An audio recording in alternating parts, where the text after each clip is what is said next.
We've just had Father's Day here in Australia, and I wanted to make this video about an online ad I saw regarding Father's Day and food.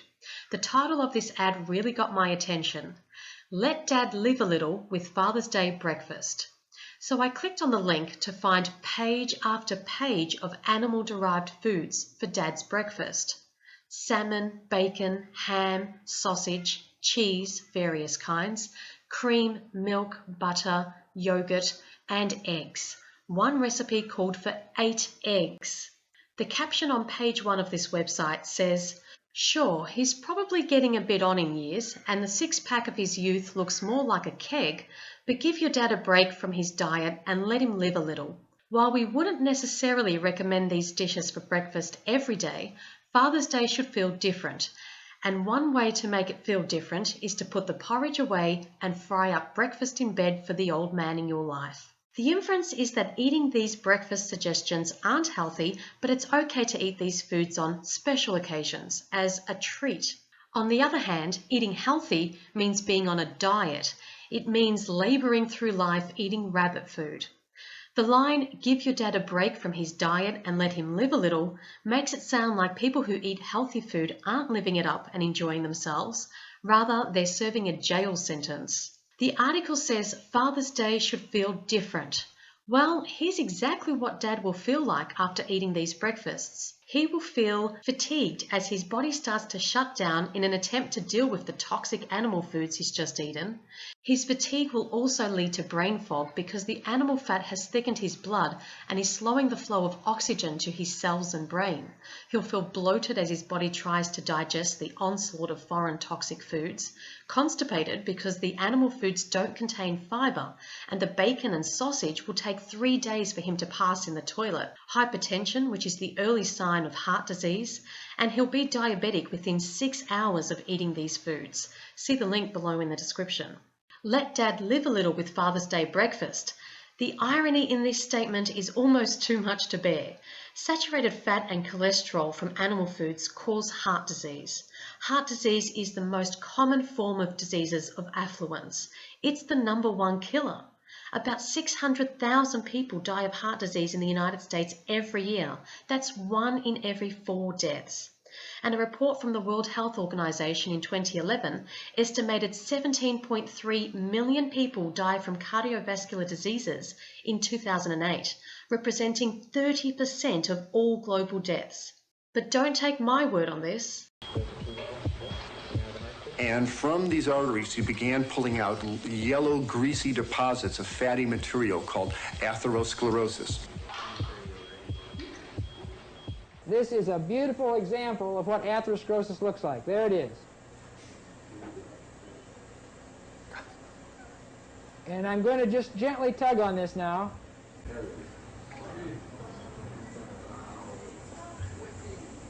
There it is. America's #1 killer.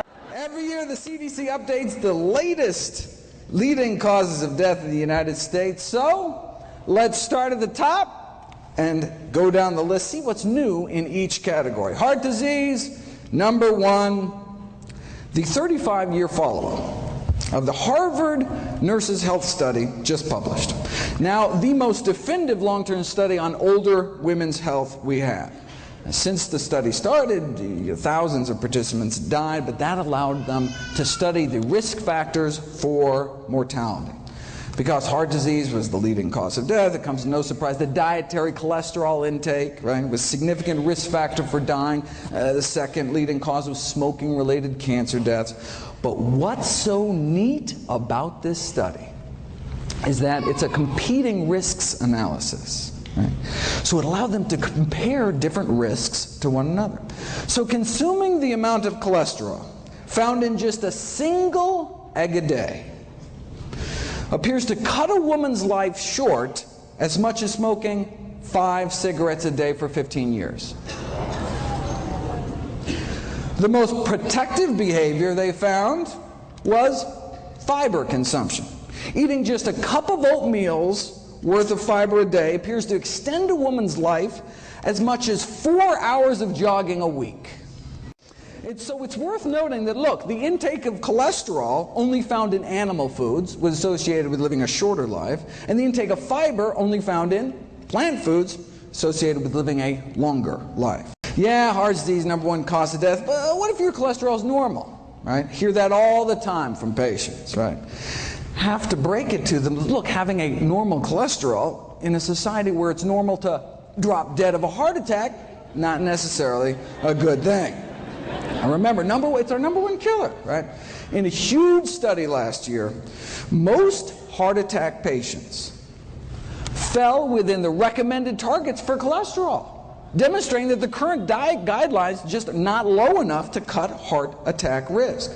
Close to half of heart attack victims had cholesterol levels classified in the guidelines as optimal, though I'm not sure their grieving spouses and orphan children will take much comfort in that fact. What is considered optimal is still way too high. Yeah, having a below average cholesterol, reduces your risk, but as the editor-in-chief of the American Journal of Cardiology wrote more than a decade ago, it's time to shift, right, from just decreasing risk to actually preventing and arresting atherosclerosis. We don't want low risk, we want no risk. How do you do it?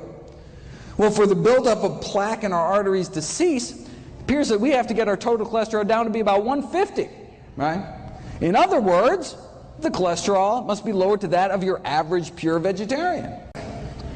All right, now cholesterol is just half of the heart disease story. The other half is inflammation. Right? We've known for 15 years that a single meal high in animal fat, sausage and egg McMuffin was used in the original study, can paralyze our arteries, right? Cutting their ability to relax normally in half within hours of eating animal products. The whole lining of our vascular tree gets inflamed and stiffened, right? And just as that inflammation, so here's hours, right? 1, 2, 3, 4, 5, 6. Just as that inflammation, right? Just as that crippling of our arteries starts to finally calm down after 5 or 6 hours, lunchtime, right? And then we may whack our arteries with another load of meat, eggs, or dairy, right? And so most people are in this chronic state of low-grade inflammation, increasing risk for these inflammation-related diseases like heart disease, cancer, diabetes, one meal at a time.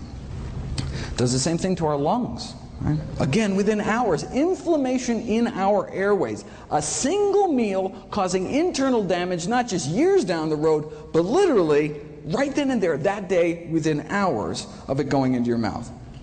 And just this year, we finally solved the mystery as to why.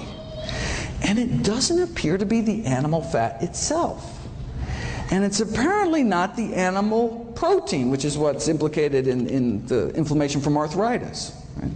So if it's not the animal fat, it's not the animal protein, what is it? After a meal of animal products, people suffer from endotoxemia. Their bloodstream becomes awash with bacterial toxins, known as endotoxins, that are present in the animal products. So, no wonder our body goes crazy. These dead meat bacteria toxins aren't destroyed by stomach acid, aren't destroyed by pancreatic enzymes, right? Aren't destroyed by cooking. They tried boiling meat for hours, still didn't work. And so these bacterial toxins were found to be highly resistant to cooking and our body's best attempts at acid and enzyme digestion. Now, the animal fat actually does play a profound role in this whole process by ferrying the bacterial toxins present in the meat through the gut into our system. So the reason animal products trigger immediate inflammation appears to be because they're so loaded with bacteria that can trigger inflammation dead or alive, even if they're fully cooked. Right? And then saturated animal fat then boosts the absorption of these toxins into our bloodstream. So it begs the question, why on earth would you want to feed this disease-forming food to the people you love? And why do we look at these foods as treats for special occasions? On a special day of the year when I want to express my love for you, I'm going to cook you food that will kill you? That makes no sense. Furthermore, we can't escape the universal laws of cause and effect. We reap what we sow. If we sow seeds of pain, suffering, disease, and death onto others, in this case animals, then we can't expect to reap love, joy, peace, health, and longevity in our own lives. You see, Dad can't live a little if he's eating a whole lot of death. The great news is that you can actually let your dad live a little, live a lot actually, by giving him a whole foods plant-based breakfast. These days it's well known that a vegan diet not only prevents heart disease, but it also reverses it. That's why Bill Clinton sought help from plant-based Dr. Caldwell Esselstyn to reverse his heart disease. Eating life-saving and life-giving plant foods is not a chore, it's a joy. It's an abundant and beautiful way to eat and live. So show your dad how much you love him by giving him foods that will save his life, not take it away.